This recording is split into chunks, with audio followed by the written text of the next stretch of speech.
Yeah,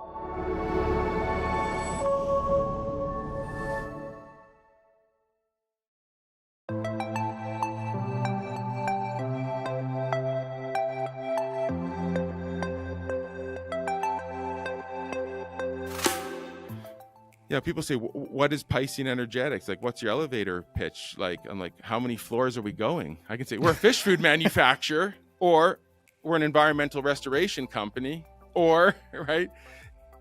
We are going to really be a lean environmental company. We want to have our entire practices carrying right through from our sustainable fishing initiatives right to our packaging and the way we, distribute our product. I did try to live a zero waste lifestyle for quite some time, and I did find that my world did get really small, and I actually found that in itself wasn't sustainable. So you would get burnout by trying to live zero waste. So I have modified my approach to doing what I can and allowing myself some grace when I have a takeout coffee cup every once in a while, that sort of thing. So I do whatever I can to try and make the world a greener place. Just recycling is easier than you think. You just have to think about it a little and just learn. You kind of do have to take the initiative and just do it yourself. And it's about, just having the heart to do it.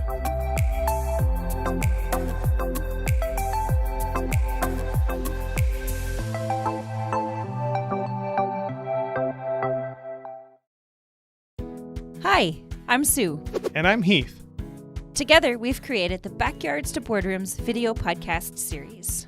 Why? Because our planet has a problem. It is not very sustainable. Luckily, we've come up with a solution to help. On Backyards to Boardrooms, we use the United Nations Sustainable Development Goals to highlight the work being done in our communities. We chat with local leaders about causes such as sustainable cities and communities, responsible consumption and production, and climate action. Backyards to Boardrooms, where local action creates global impact.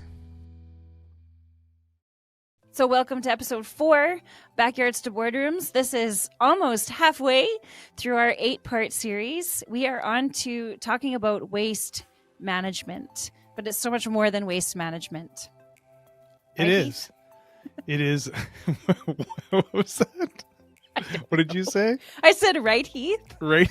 I was trying to toss it back to you. I thought you were talking to me. I was. Oh, yeah, I know. Just kidding. Because I wasn't literally listening. I just heard my name and I was like, huh? This goes deeper than I actually could have imagined. Actually, I thought we were talking about managing your garbage, but man, it goes so much further than you could even think of. And I know people are going to learn some stuff. Yes. I did. So we are starting this episode off with Piscean Energetics. Nuri Fisher. Yes. I love that his last name is Fisher. Yeah. I was actually thinking about that on my drive to the interview. Like, is his last name really Fisher? Did I read that right? And he's really energetic too. That's amazing. We also have Interior Freight and Bottle Depot. Jay Arson. Yes. And Phil, Vernon's Refill Store.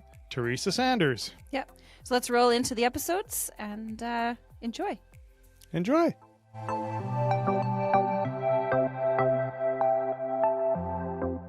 Nuri, welcome. Welcome. Thank you. We're excited to have you here. I'm excited for you to tell your story and everything that goes behind Piscean Energetics. You can start with filling us in. Give us the background. Give us your story, how you got into this, how this whole thing got started, and yeah, let's hear it. Yeah. Excellent. Well, thank you very much for having me on this show. So Piscean Energetics, we are based in Vernon, British Columbia, and we are in the business of repairing Okanagan Lake. For those of you who aren't familiar with Okanagan Lake, it's about 150 kilometers north to south, and there used to be a very large population of what we call kokanee salmon, which is in essence a landlocked sockeye salmon, and the population of the fish declined over the years. So going way back into the 60s, the Ministry of Environment came up with this concept of if we can provide a better food source and forage for the fish, we should see larger spawns and basically improve the salmon population. However, as the saying goes, don't mess with Mother Nature. These little mysis shrimp that were introduced to the lake, they learned that to avoid being eaten by the salmon, they will go down deep into the bottom of the lake, which is 400 feet deep. There's certain deep holes that are up to 600-700 feet deep. So the mysis shrimp, in essence, they go down to the bottom of the lake during the day. They were safe down there. And then they learn that the salmon are not going to be able to see them at nighttime. So these little shrimp, which are a centimeter and a half in size, they vertically migrate. They do a swim of 400-500 feet deep up to the surface. And at the surface, they eat all the phytoplankton and all the zooplankton, which is the natural food for the salmon fry. As soon as the sun comes up, the shrimp disappear and they go right down to the bottom of the lake. So that migration happens every day. Every day. Oh my God. So it's called for the science nerds listening in, it's called diurnal vertical migration, meaning at nighttime as the sun sets, they swim up to the surface. So what was the impact? These shrimp were in essence now creating a competitor with the salmon fry for the same natural feed, and the little shrimp ended up starving the baby salmon. So Piscine energetics comes in. Yes? Yes. So the problem basically is, as I mentioned already, we have an invasive species introduced to the lake, disrupts the food chain. So at Piscine Energetics, right here in Vernon, we pioneered the sustainable removal of this invasive shrimp. So now you've got these shrimp. Now what do you do with them? So what we basically did years ago when we caught the first shrimp, we took them off and we sent them off for, laboratory analysis. And basically what happened was that mysis shrimp can be found in other lakes in the world, but they're not in the same density or concentration that they are in Okanagan Lake. And Okanagan Lake was this unique, ambiguous environment for these shrimp.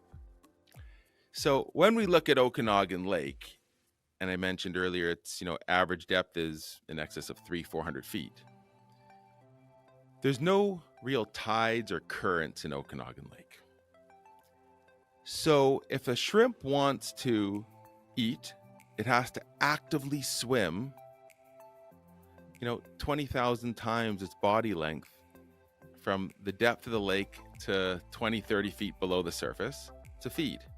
Wow. So these shrimp are, Olympic swimmers. And so they have a tremendous amount of muscle, protein that they develop. It's that unique environment of Okanagan Lake being an invasive species, really turning this problem into this solution to help rehabilitate, fish in public aquariums and zoos, all around the world.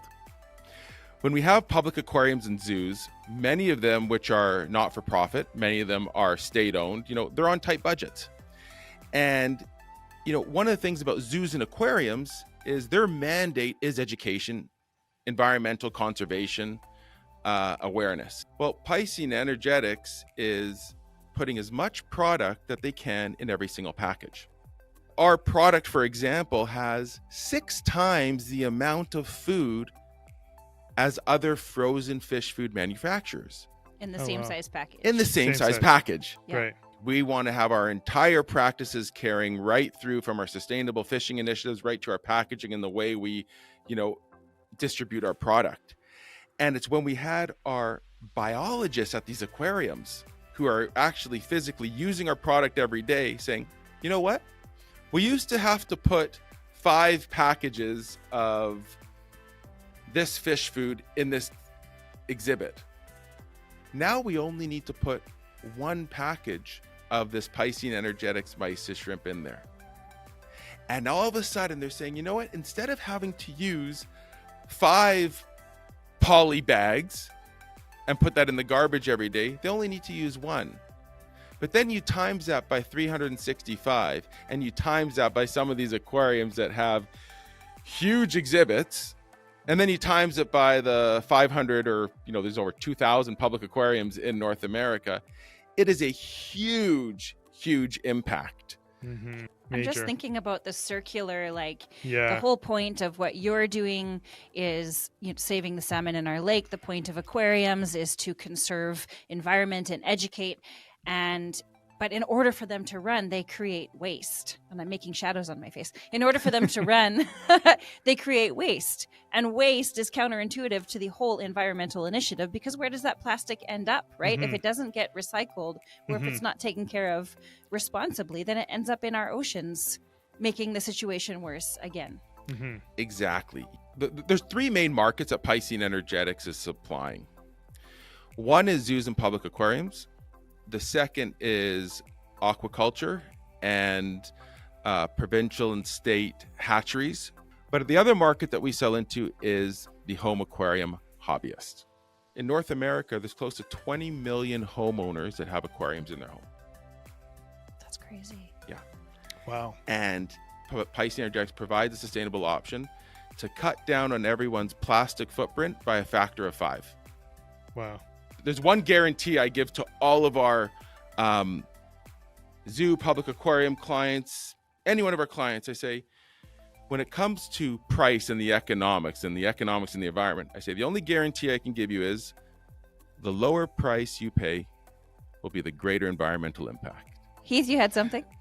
I was just going to maybe try and tie in the whole the education piece, because I really liked what Nuri said earlier about how access to aquariums, is about introducing children who will never get an opportunity to be underwater and to understand and have an experience with marine life and marine biology and everything else. And so I think there is an aspect that you're also contributing to, is that supporting marine life in the aquarium and zoological system for that purpose of education too.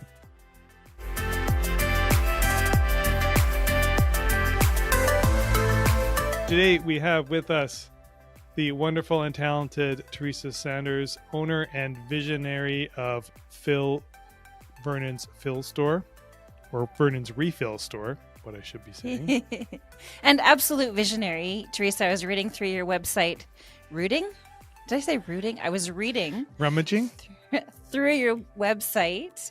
A little extra research before our conversation today, and just looking at your passionate about environmental sustainability, about the future of our planet. So we're really excited for this conversation today. Thanks for having me. I'm excited to be here. I'm excited to get on with this and discuss plastic pollution. Mm-hmm. Let's start with, because I know that you participated in Community Futures Enterprise Challenge a few years ago. So I'm really curious if you still remember your pitch. Do I remember the pitch? I remember many parts of the pitch, and I've been fortunate enough to enter a couple different pitch competitions. So I've tweaked it a little bit over the years. So I definitely have a good portion of it memorized. I remember you were quite a natural, because I was actually one of the judges that year. Ooh. I do remember that. Yes, I remember you were yes, I so was. serious during the competition. And then as soon as it was done, you were out there beaming, taking selfies with people. It was so Did you great. see the confusion on my face? I'm like, are we talking about the same guy? I know. Well, I mean, So like, serious. to stay focused for 8 hours of presentations was a lot. It was a different, and it was a different formula too back then. So I don't know. I had to stay serious. So on that note, we Let's will get not serious? stay serious. No, I don't really want to Oh, stay serious, no. but I do really want to hear Teresa's pitch. Okay. But no Please. pressure. So plastic pollution has become a big issue, and the problem is only getting worse. Every year, only 9% of plastic is actually recycled. That means that 91% of the plastic is ending up in our landfills and our oceans, or is being burned. Now, there are ways to prevent plastic pollution, and one of the main things that we can do at a local level is to try and refill the plastic containers that we do have.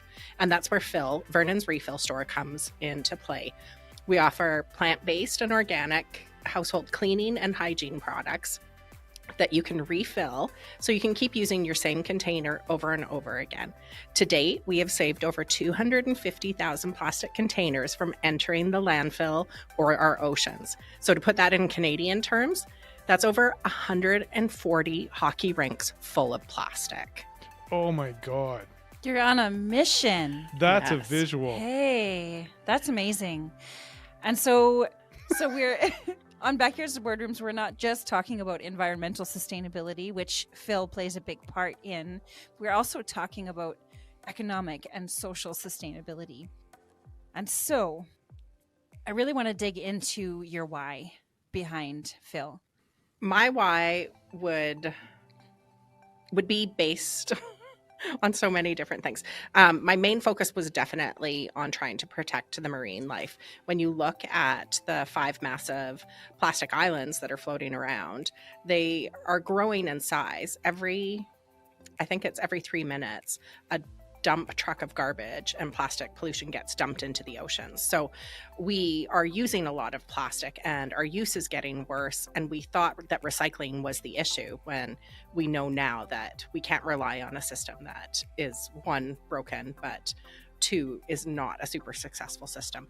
I wanted to protect the marine life, but I also want to make sure that we can try and protect our future generations.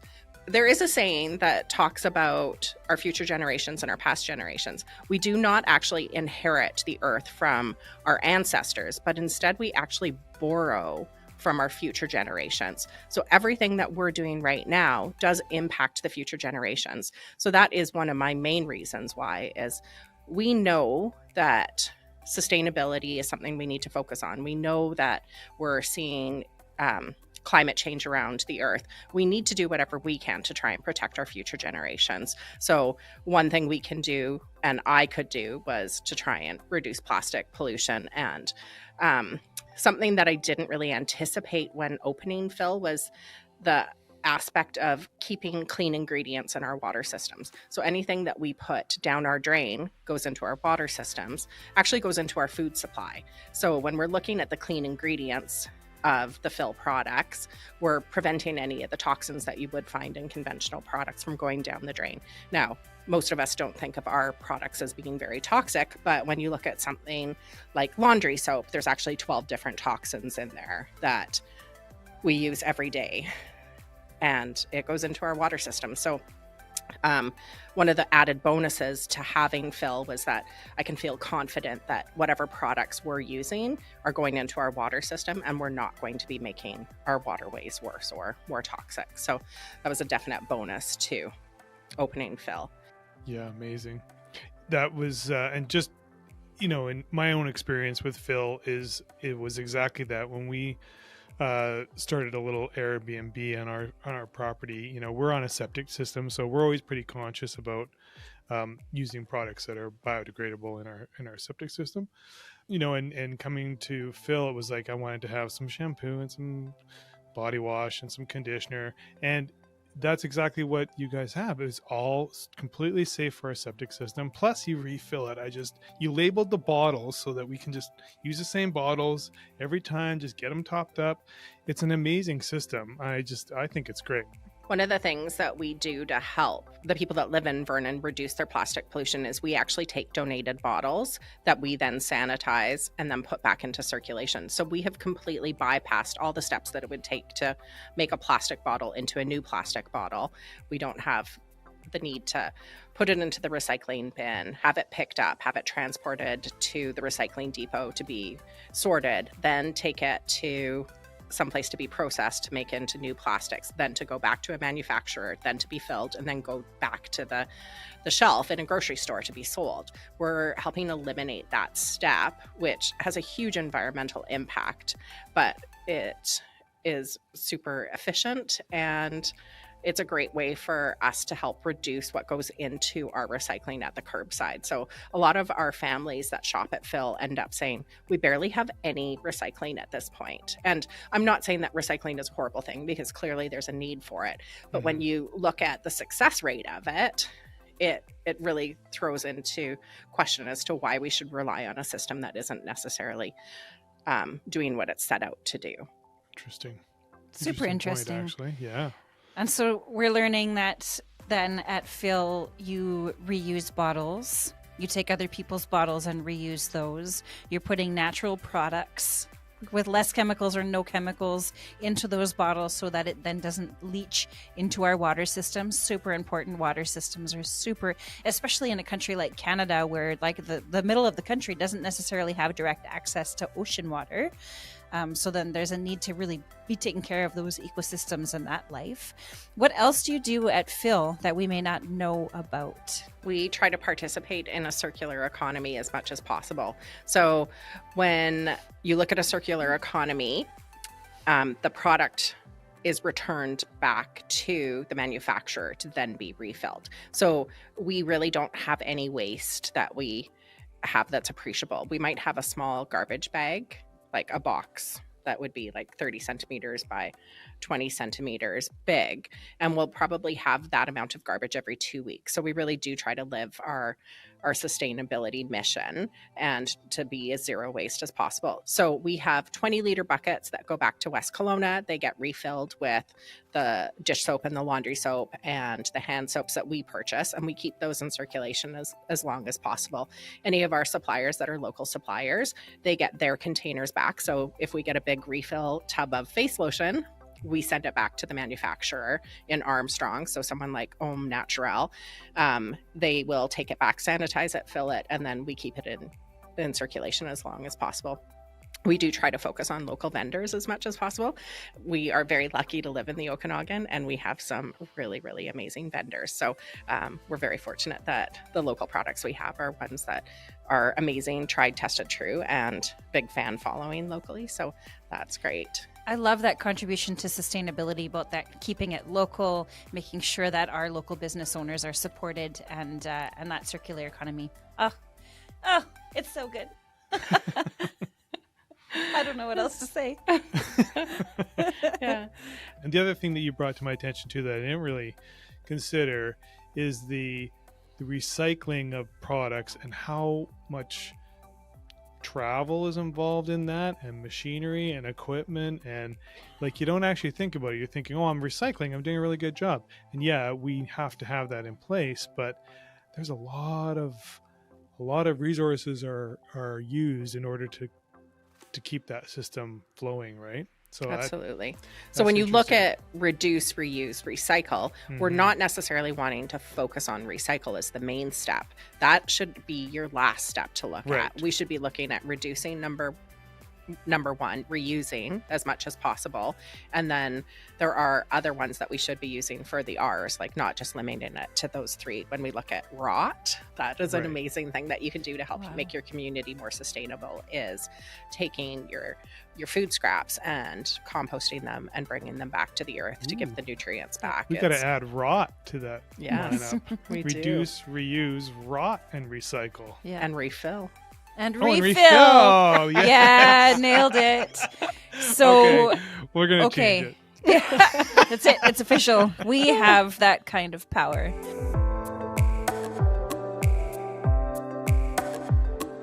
Today we're talking about waste management, which is a super, super interesting topic. It's an important topic that surprisingly ties in with all of the SDGs that we've covered so far, including inclusion, including collaboration, and making our little community a better place.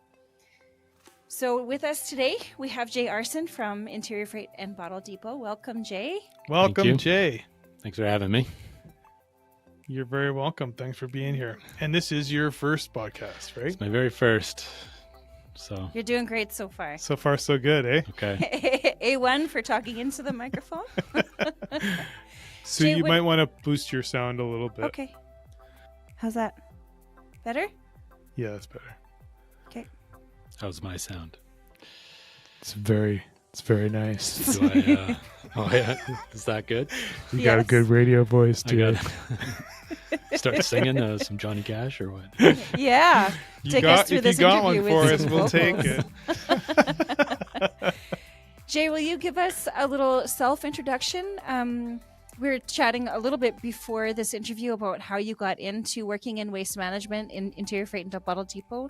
So maybe I'd really love a little introduction from you. Okay, well, I'm a third generation bottle depot owner. So my grandfather started back in the 70s. My parents took it over in 81, and I bought it out in 2008, just before the big crash. So I learned a lot my first year of owning the business. And originally it was a bottle depot. And we've expanded into, I don't even know how many programs we do, maybe 15 or something. At our original location, we were zoned wrong, so we couldn't expand in a lot of the more hazardous stuff. So we moved in 2008, right when I bought it. Why are you passionate about doing what you do? Okay, yeah. So I was out boating with a couple buddies, and it just, we just come in. I just came in from wakeboarding and sitting there having a cold pop, and the sun was setting, and we were. It was beer. You can say It was you were beer. having a Yeah, beer. this is a an nice adult cold show. beer. Yeah. And the sun was setting, and we're just fascinated. I don't know if you know on Cal Lakes or Jade and Juniper Bay, looking at the sunset, and we just noticed it was just bigger than normal. And my buddy Trav, he pointed out that he thought it was the methane gas coming off the landfill. And so we just started talking about how all that stuff is up there, and it's eventually going to leach into Kalamalka Lake. The lake that we love hanging out in, and cliff jumping that we did, and it's our drinking water and all that. And I know it flows through Vernon and goes into Okanagan Lake, and eventually keeps flowing on all the way till it comes out of the Pacific. So I had this BHAG of an idea, which is a big, hairy, audacious goal of, let's see if we could put the landfill out of business. So but in order to do that, we had to move locations, and so we moved so we could be in light industrial, and then we started getting into paint and batteries and small appliances and electronics, and then what else did we get into? Light bulbs. We got into scrap metal a little. So these are all the things that you recycle, all the things that come to your depot and you find the place for. Yeah, and then we got into paper shredding, and then eventually the regional district of the North Okanagan would do these hazardous waste roundups once a year, and it wasn't really capturing a lot, and it was just a real challenge trying to tell people to wait for this roundup. So I kind of talked the regional district into just hosting it year round, because what they were spending on this one day event was quite a bit of money. So I thought, well, why don't we just host it year round and see if I can make it work. Capture more waste. Yeah. So that's kind of how it started. Yeah. We've been doing it for, I think, 7 or 8 years with them. That's really cool. Really cool. So to recap, the methane gas comes off the landfill in the mountains, up. This is what it looks like. It goes up into where the sun was setting over the mountains, and it really just made it look more big and beautiful. It looked amazing. But that's not necessarily a sign It that was it's really big and colorful. beautiful. It was very colorful. Right. Very colorful. But it's gas Yeah. being emitted from the dump. Yeah. Yeah. And it's so like that CO2. inspired you to do something about it. Yeah. Of course, and I love that. in those That's- days, that's where everybody took everything to the dump.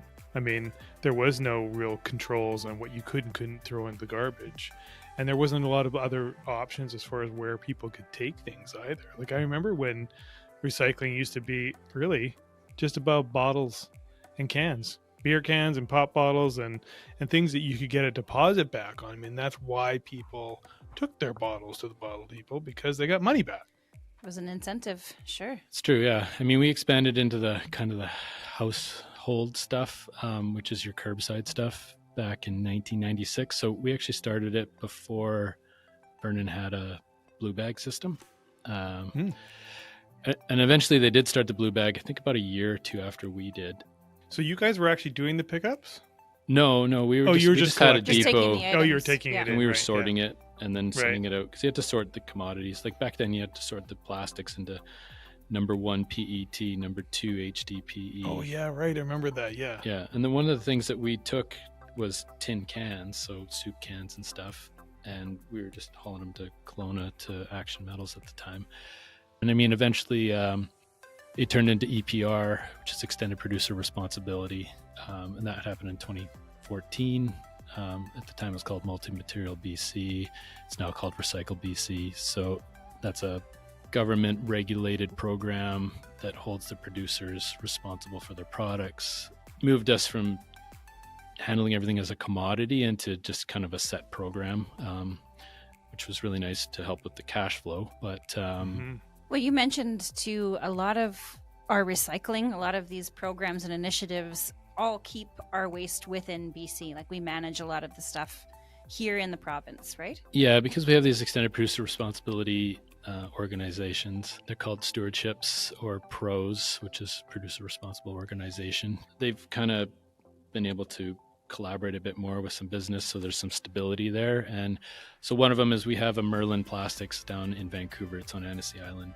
I've been there lots of times, and they really do recycle like 99% of plastics in BC there.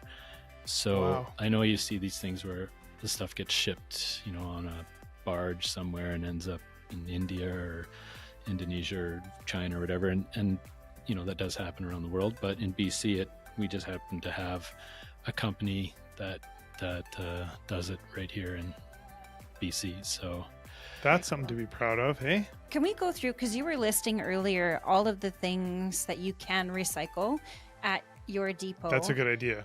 But it's a really impressive list. Like It there's is some stuff impressive, on there yeah. that I'm like, what? I can save my overwrap? Like, what is overwrap? But And like, batteries. I think Yes, yeah, people forget crazy. about batteries, and they Yeah. just go in the garbage all the time. yeah, we do batteries, Yeah. car batteries down to Double little A's. batteries. Yeah. well, and the battery is a place where you can see the actual like gas, the actual like juice inside of it leaching into the soil. Like that's a real tangible impact that you can see. Yeah. Even though the battery's dead, the garbage is in it's going to Yes. come out eventually, right? So the list. Let's Jay, go can through you the give us a list, yeah. list? We do light bulbs, smoke alarms, thermostats, the batteries, the lithium ion batteries, car batteries. We do small appliances. We do electronics, which is basically the easiest way to explain it is anything you can plug in or takes a battery, we recycle. Includes toys. Oh. Toys. Obviously, everything's got a battery in it now, these That's toys. crazy. Yes. What about computers and stuff like anything that? Tech? electronic, yeah. Okay. Yes, Heath, that So has a battery too. Wires. Hey. Actually, computers don't have batteries, but Wireless, they have wires. monitors, towers, stereo equipment, anything to do with medical. So like, your heart monitor things or, Oh, okay. whatever you, Wow, that's your good. diabetes stuff, but whatever it is. Anything you plug in or has a cord basically. So let's carry on here. What else do we take? Paper. Plastic Paper, bags. plastic bags. So you're talking about the overwrap. Yeah. So now we can do that. So we do styrofoam, but what we haven't been able to do till recently is that kind of squishy foam. So we now take squishy foam, but it goes Ooh. with the with overwrap and plastic bags. So overwrap is like your bread bags. Bread bags, yeah. Your plastic bags. Mhm. Dog food bags, chip bags, all those kind of, they call them multi-laminates is what they are. So you don't know this, but a bag of potato chips has like 7 layers to it. So of all these different vinyls and plastics and aluminum foil on the inside. So yeah, there are all these different chemical compounds just squished together. And you can Oh, recycle wow. those. Yeah, so Merlin, they actually, was the one good thing that came out of COVID was they had time to test a lot of this stuff, and so they found a way to recycle this stuff. So they did figure it out, and I did see the process, and I did see it coming out, and it comes out like this. It comes out like toothpaste, But Then what do they do with it? they put it so you can go put it back into other products. Oh, okay. So.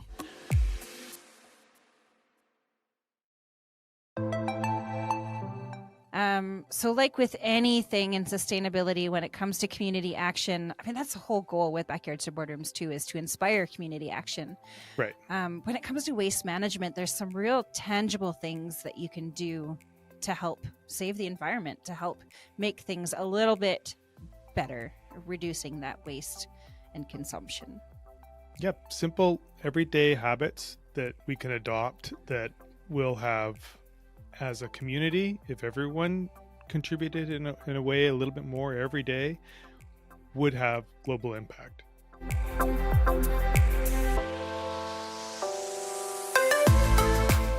What I wanted to tie back with that as well, education, is I think that's where the community comes in, right? Mm-hmm. This is where the community can participate in these kinds of initiatives, because what I'm realizing during this interview, and Nuri, your passion is unmatched. I'm really, really It's enjoying infectious. listening to you talk about what you do. But it's this episode is more than just waste management. It's about the environment. And so let's bring it back to how the community can then participate and make sure that we get that education out there. Yeah, that's a great point. When we look at education, education is number one.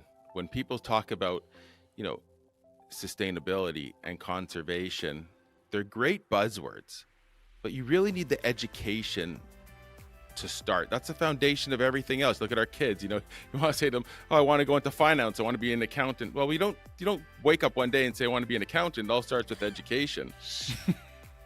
Where education, and one of the amazing things that every single time I walk into a public aquarium or a zoo, and I've been to hundreds of them and I visit dozens every single year, is the thing about zoos and aquariums is it is a family outing. Zoos and aquariums appeal to all ages, all demographics, all socioeconomic levels, all education levels. And one of the really unique things about aquariums is, and I know when I take my kids, and my kids, they have their electronic devices at certain times. If we are going to an outing somewhere, they're saying, "Dad, can I have my phone?" or whatever. We go to a zoo or an aquarium, they are just fascinated with the animals. The only thing they want is their phone to take photos of the animals. Yeah. And I was going to say totally good with that. Yeah. But you know what? They are not playing any games. They are absolutely fascinated with it. 95% of population do not scuba dive. It's even, I don't know the exact numbers, but is a very small percentage of the population that scuba dives. And when you look at the biggest body of water on Earth is the ocean, most of the people who have the opportunity to see the ocean only see it at its surface. 95% of the people get to see what life is underwater at their zoo or public aquarium. And that is the true appreciation. And that is the importance of aquariums and zoos. That is when a kid goes, "Oh, a whale. Ah, I saw a whale. I went there." I think what's really neat is, for me, kind of like a personal story, is my kids, like, they have this appreciation for the environment. And it's funny. It's like they've just absorbed this kind of like from osmosis, just maybe overhearing or coming to work with me and just seeing what it's all about, learning about the environment. And, they've been fortunate that their dad sometimes gets them behind the scenes at zoos and aquariums. But it's just amazing just seeing, when it's kind of like a top of mind awareness. Mm-hmm. It's just really, I find it fascinating. But you look at everybody who has an aquarium at home. We say, when was the first time you ever saw that fish? Whether it's a neon tetra or a Siamese fighting fish or a clownfish. Most people say, "Oh, I saw Nemo." We said, "No, when did you see the real one?" They said, fish, "Oh, at the aquarium." Yep. "Oh, when did you go to the aquarium?" "Oh, I went there." "Oh, who'd you go with?" "Oh, I brought my kids." And that's the importance of aquarium, and that's the importance of education. Yeah. So we've gone from conserving a native species to talking about waste management, sustainable practices and packaging, educating our kids, the importance of zoos and aquariums.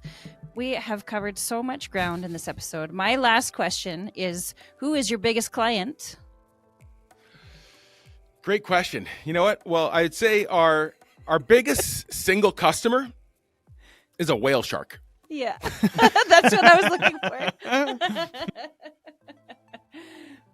That's amazing. Your story is incredible, Neri. So thank you so much for sharing it with us Yeah. and coming on the show. I think you'll be back. Thanks, All right. Neri. You're very welcome. Thanks for having me. That's for sure. That's local action to global impact. What we do with our plastic impacts the whole world. And so if we're talking about how the community can get involved with what you're doing and your mission, Teresa, it's exactly that, right? Is reduce, reuse, rot, Refill, refill, and recycle. And repair. That is also Oh, another that's thing. another Good one. one. Yes. Wow. When you look at our clothing, if something has a tear in it, we absolutely think, oh, well, too bad. It has a rip. I'm not going to have that piece of clothing anymore. But spending a little bit of time to repair something will definitely go a long way.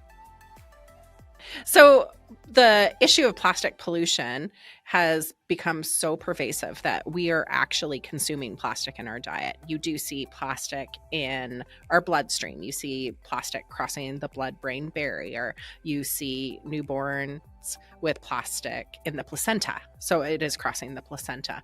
We consume a credit card worth of plastic every week. And it is actually only getting worse. So it is in our food supply system. When you look at sea salt, we have plastic from our sea salt.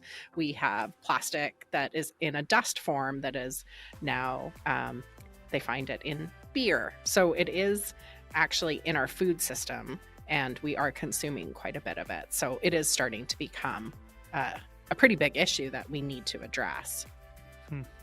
Wow. Wow. That's unfortunate. It is. But that's why we're having these conversations to uncover these kinds of things and share them and talk about them. Mm-hmm. I think the first step to making things better is raising awareness, right? Absolutely. And I how can long say are we that- going to stay on the first step? I don't know. Yeah. It'll be a while because Yeah. I'll say two things. When I was first thinking of opening Phil, I kept thinking to myself, this is going to be a business that will run its course very quickly because they're going to solve the plastic pollution issue. I just re-signed my 5-year lease. So I don't have confidence that this is going to be something that is going to be solved very quickly. And in the other ladder of where we sit as consumers or users or end product users is that there's a lot of pressure that it's on us as well to reduce, reuse, recycle. And so the end user is almost always at the mercy of the corps who don't want to reduce their production and their sales, but everybody down at the bottom level, we're required to we're fixing the problem, but I don't feel like there's a lot of repair being done at the top. Agreed. So that's where us as consumers can use our dollars to make the impact. So if we stop buying the products that are in Right. plastic, then they're going to have to change. Or if we start using our voice to advocate for plastic-free products, then we can hopefully see a change. I remember a cordial bottle that I used to get, and it was lime flavored. I would make different drinks with it. It was a lot of fun. It was in glass. And It's good in now, beer, is it? I haven't tried it in beer. very good. So recently they changed to plastic, and I wrote them to say, I absolutely will not be buying your product anymore. You've taken a great product that was in a plastic or a glass bottle and now have switched it to a plastic bottle, and my dollars are not going to go to your company. So they will respond if people stop purchasing things, for sure. They'll adapt, but I'm not sure that switching to a whole bunch of glass is the issue either, because there can only be a certain amount of glass that can be used as well. One of the things in fill that is another benefit is that a lot of our products are concentrated. So we do have, say, laundry soap that you're just using 2 teaspoons in a load as opposed to 2 to 4 tablespoons for a load. So Yep. when you are looking at the shipping impact of it, it is definitely That's a less. good concept. Yeah. Reduce. powders. Number one. Reduce. Yeah. Reduce. And powders are also a very efficient way for shipping because they tend to not have fillers in them. So when you look at a load of laundry, say of Nellie's laundry soda, it's 1 tablespoon for a load. So it's Oh, really? Yeah. Wow. nice and concentrated. All right. Okay. We're moving We're at to that. 28 minutes, and I'm like, I Okay. have to edit this somewhere. I think season could 2 talk- might have to be this subject For matter. sure. We could talk, I'm sure, for hours about all the cool things and the ways. We got to that you recap the new tagline now: reduce, reuse, refill, rot, repair. repair, and recycle. That's amazing. There it is. Thank you, Thank Teresa. you, Teresa. This Thanks has for been having me. awesome.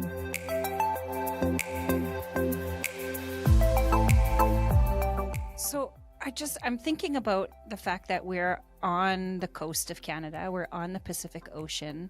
And we're talking about reducing the methane gases that leach into the soil, that then leach into the water, that flow through to the ocean. Mm-hmm. And there's so many ideas in my head. Like all of this is coming back to waste management and how that impacts even something that's been rolling around in my head a lot is small island nations, those small islands that are out in the middle of the ocean that are more susceptible to plastic in the water, right? Yeah, I know a few years ago there's a report that came out called The Missing Millions. So the recovery rate's 75%. So if 4 million containers are sold in BC every day, 3/4 of them are recycled, so 1 million of them go missing every day. So even though we have one of the best programs in recovery rates, in the world, it is still a high volume that don't show up, and a lot of it does show up on the coastline. And I know at a lot of the smaller islands, they are a lot more conscious of their waste because they do have to barge it in and out. So Comes back to the bottles and cans, really, and which is the core of the business. It's probably, I don't know, is it the major percentage of the business? yeah, that I you mean, process? bottles and cans bring most of the customers in. It does, have the deposit does incentivize people. Like Lavington's a really good story. Edith out there, she's for the community association. They've raised so much money over the years. They built the outdoor hockey arena, right? So a lot of that was through bottle drives, and she would get the kids involved in the whole community, and they put roadsides out, and they'll do like $5,000 in 4 hours, so, and it does give back to the community in ways like that. And we do lots of bottle drives for hockey teams and sports teams and PACs, a lot of the grads, stuff like that. Yeah, and that's a really good point for people to understand about bringing bottles and refundables to your facility or any facility, I suppose, where they get the refund. They don't actually have to take the refund. They can actually donate the refund to all these causes that are at your depot, right? So I can come in there with my big bag of cans and bottles, and I don't even have to sort it. Yeah. I think that's what I like about it, is that you don't have to sort it. You just put it in a bag, bring it down, and pick which organization or cause you want to donate your bottles and cans to, and the refund goes to them, which is a really great incentive for people who are super lazy like me, who don't want to sort through their cans and bottles. But then the money goes somewhere that helps other causes, which is very cool. I think as we're winding down this conversation, another side of this business is that there are a lot of collaborative opportunities. And that's a big thing we've been talking about with sustainability, is that opportunity to collaborate, to share brains, to share perspective. Yeah, people come to us all the time with trying to do something, like they want to do a compost farm or something, and they want newspaper or something for it. So yeah, or worm farm. So I mean, I think getting into AI is really where my mind's going. So Right. collaborating with technology, I think, is kind of what everybody likes. It's cleaner, it's more fun. And your AI project is going to be what? Can you give us a hint? I'm just looking at something that you can scan all the products, so it's machine vision technology, but Cool. it's learning it so that it can identify not just the shape but the brand. And So less sorting time at the bottle. yeah, it can do a bag of bottles in 15 seconds. All right. So, I think as a society we can move towards, a more sustainable lifestyle. Mm-hmm. No more methane sunsets. No more methane sunsets. They are beautiful, but try to avoid them. That's a T-shirt Yes. Made out we're of- gonna make you a made new out of t-shirt. recycled bottles. Bring the bumper sticker back. Thanks, Jake, for doing what you do and giving us a place to bring all our crap that would normally end up in the landfill. And if we just, like you said, if we just think about it a little bit and we are aware of what we can recycle, more people will probably be a little bit more in tune and start participating in that. It's just education and, like you said, information and thinking a bit bigger. Yeah. Thank you for having me. Thanks for being customers too, and being aware.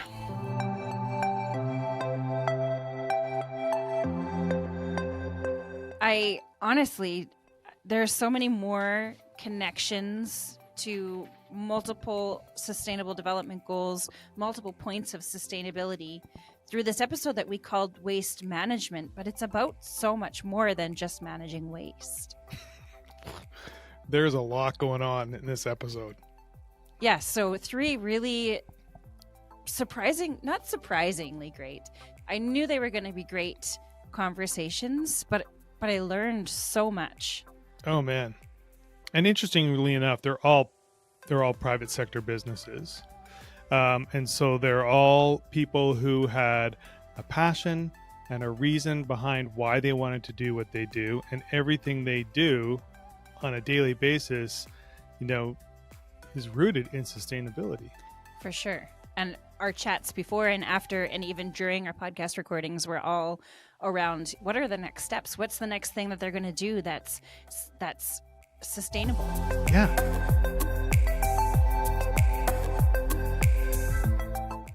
Thanks for listening to Backyards to Boardrooms. Don't forget to subscribe, and all the links to the cool things you learned are down in the notes below. Bye! Bye.